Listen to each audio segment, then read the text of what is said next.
3 సంవత్సరాల నుంచి అయ్యా పోలవరానికి డబ్బులేయండి, రైతులకి నిర్వాసితులకు డబ్బులేయండి, కనీసం 15,000 కోట్లేయండి. చంద్రబాబు నాయుడు ఆ 15,000 కోట్లు కాదు 15 రూపాయలు కూడా మిమ్మల్ని అడగలేదని చెప్పని మోడీ గారి దగ్గరికి తిరిగి కేబినెట్ లో మీతో అప్రూవల్ చేయించుకుంటే నీళ్లు నిలబెడతాకి 15,000 కోట్లు ఆఖరికి మాకొద్దు, మా అకౌంట్కి డబ్బులు వేయద్దు, ఆ సరాసరి నిర్వాసితుల అకౌంట్లకి డబ్బులు వేయమని చెప్పని ఈ అకౌంట్లన్నీ కూడా ఎవరైతే పోలవరంలో ముంపుకు గురవుతున్నారో ఆ రైతాంగం అకౌంట్లన్నీ కూడా ఢిల్లీ తీసుకొచ్చి మీకు ఇస్తే ఎందుకు డబ్బులు వేయలేదు? 41.5 అడుగులకి డ్యాం ప్రోటోకాల్ ప్రకారం మొదటి సంవత్సరంలో 41.5 అడుగులు నీళ్లు నిలబెట్టాకి మాకు ఎందుకు అవకాశం లేదు? 5 ఏళ్లలో పోలవరం నిర్మాణం చేస్తానని చెప్పని హామీ ఇచ్చిన నరేంద్ర మోడీ గారు మరి పోలవరానికి ఎందుకు డబ్బులు ఇవ్వట్లేదు? సమాధానం చెప్పారా? డబ్బులు ఇస్తున్నాము, ఇప్పుడు గంటలో ఇస్తున్నామని చెప్పారా?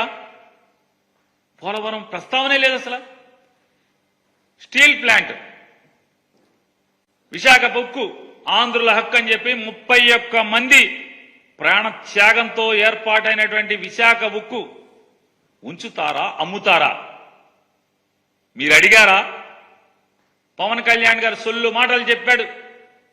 ఆ పవన్ కళ్యాణ్ గారన్నా కనీసం తన సభలో జగన్మోహన్ రెడ్డి గారిని తిడతం తప్పితే ఈ రాష్ట్రానికి ఇది కావాలి మోడీ గారు, మీరు ఇప్పుడు ఈ సభలో సమాధానం చెప్పండి, మాకు హామీ ఇవ్వండి అని ఒక్కటంటే ఒక్క డిమాండ్ చేశారా?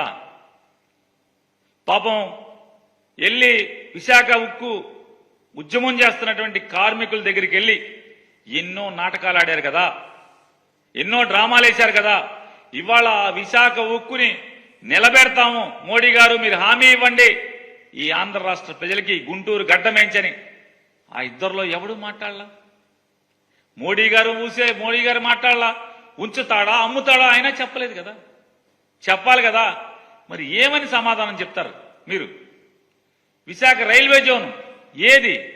కడప స్టీల్ ప్లాంట్ ఏది?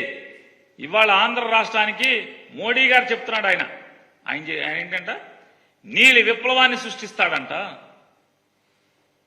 మొత్తం పోర్టుల నిర్మాణం, పోర్ట్ లైడ్ డెవలప్మెంట్ సృష్టిస్తాడంట మోడీ గారు. ఆంధ్రప్రదేశ్ రాష్ట్రంలో కుర్రవాడైనటువంటి ముఖ్యమంత్రి ప్రభుత్వ హయాంలో 4 పోర్టుల నిర్మాణం శరవేగంగా జరుగుతుంటే ఇప్పటికే జగన్మోహన్ రెడ్డి గారు 2022 సంవత్సరంలో మొదలుపెట్టి ఒక పోర్టుని ఇప్పటికే పూర్తి చేసి మరొక 3 పోర్టులు శరవేగంగా నిర్మాణం చేస్తుంటే చేయి సాయం అందించావా మోడీ గారు? నయా పైసా ఇచ్చావా? ఇవ్వకపోగా మళ్ళీ ఒక కొత్త మాయా ప్రపంచాన్ని సృష్టిస్తావు, మళ్ళీ ఒక మాయా మాటలు చెప్తారు మోడీ గారు. ఆంధ్రప్రదేశ్ రాష్ట్రాన్ని పోర్ట్ లైడ్ డెవలప్మెంట్ నే సృష్టిస్తానని మాట్లాడతారు. ఉన్న పోర్టుకు దిక్కులేదు. విభజన హామీల చట్టంలో ఈ రాష్ట్రాన్ని విభజించేటువంటి ఆ చట్టం తయారు చేసినప్పుడు చట్టంలో ఒక పోర్టు కేంద్ర ప్రభుత్వం నిర్మాణం చేయాలి, బాధ్యత మనది అని చెప్పిన చట్టంలో పెడితే ఒక్క పోర్టుకి ఏమైనా సాయం చేశారా మీరు? చేయకపోగా మళ్ళీ కొత్తగా ఎండమావుల్లాంటి కొత్త హామీలు మళ్ళీ మోడీ గారు గుర్తిస్తున్నాడు. ఉన్న కడుతున్న పోర్టులకి జగన్ గారికి ₹1 సాయం చేయకపోగా ఆయన ఇవన్నీ మాట్లాడతాడు.